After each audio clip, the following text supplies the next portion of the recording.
안녕하십니까? 성경에서 율법은 매우 중요합니다.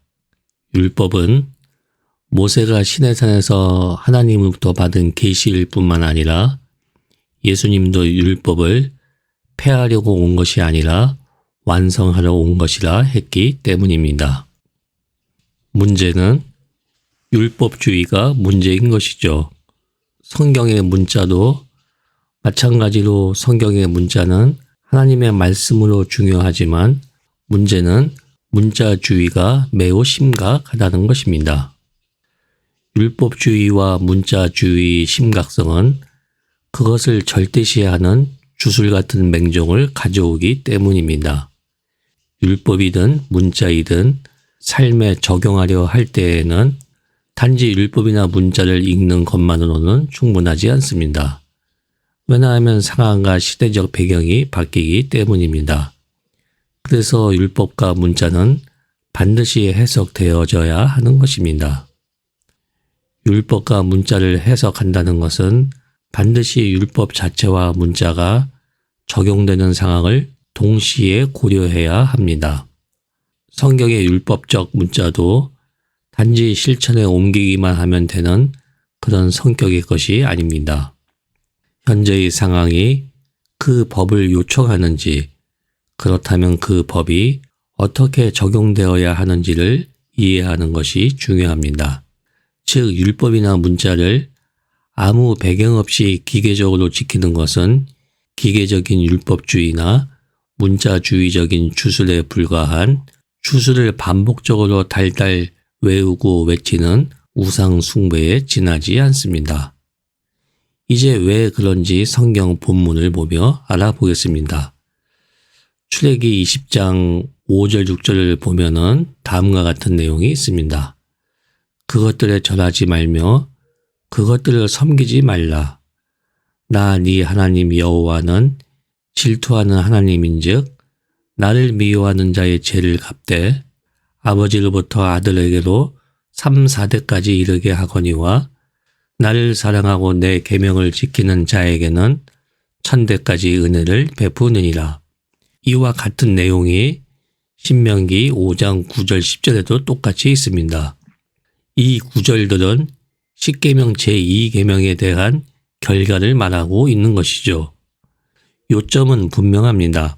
한 세대의 우상 숭배는 3, 4대까지 그 형벌이 이어지고 계명을 지키는 사람에게는 하나님이 1000대까지 은혜를 베푼다는 것입니다. 그런데 이 구절이 예수기에서는 다음과 같이 기록되어 있습니다.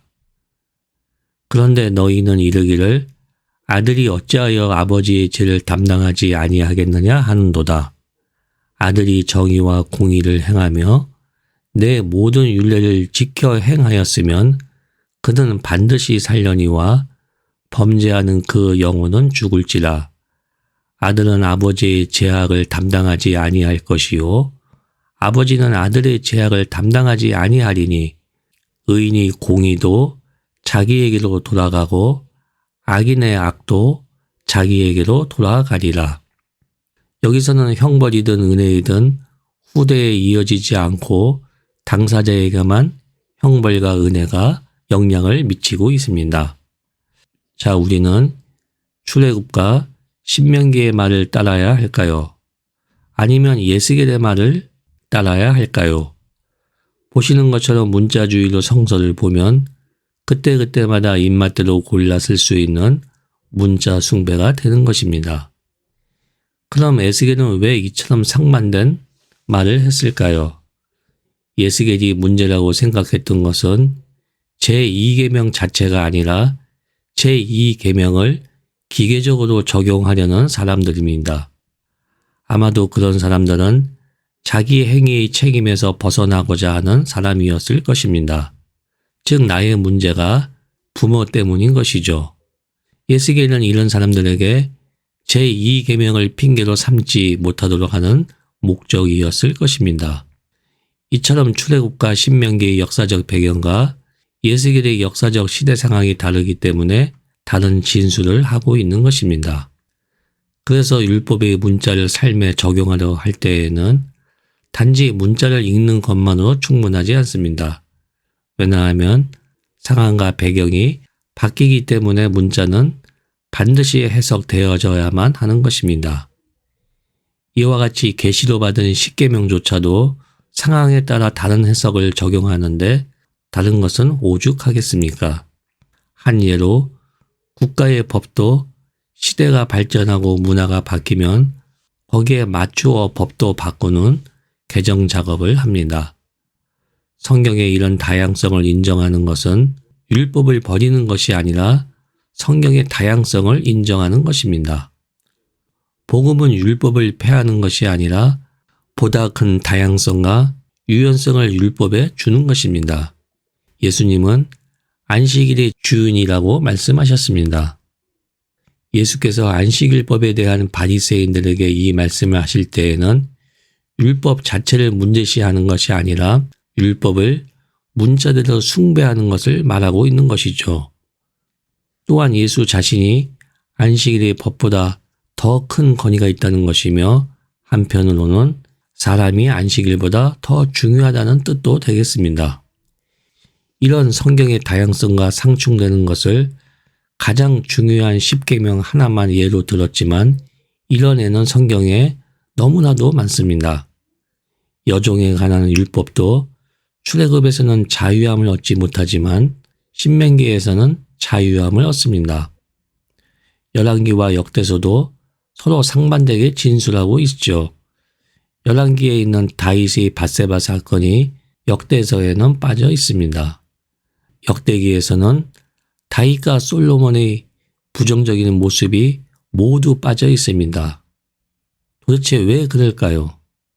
수없이 더 있지만 중요한 것은 왜 이렇게 상반된 증언이 있느냐 하는 것입니다. 이런 이유로 문자주의가 얼마나 허무맹랑한 문자 우상 숭배인지 우리는 알 수 있는 것입니다. 성경은 역사적 시대적 배경 위에 놓여 있으므로 역사적 배경과 상황을 이해하고 해석되어야만 성경을 왜곡 없이 이해할 수 있는 것입니다.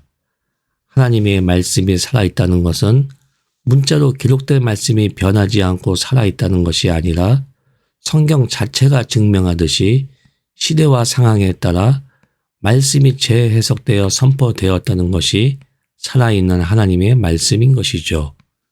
우리는 성경의 진술이 다양성과 역동성이 있음을 봅니다.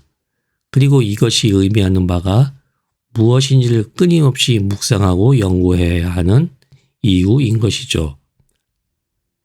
유대인은 지금도 성경을 풀어야 할 숙제라 합니다. 우리의 현실은 어떻습니까? 숙제가 아니라 말씀 선포이지요. 그러니 성경만 줄줄 외우면 끝인 것이죠. 눈먼 자의 눈은 저절로 뜨이지 않습니다. 뭔가가 있어야만 눈이 뜨이는 것입니다. 그 뭔가는 사람마다 다를 것입니다. 감사합니다.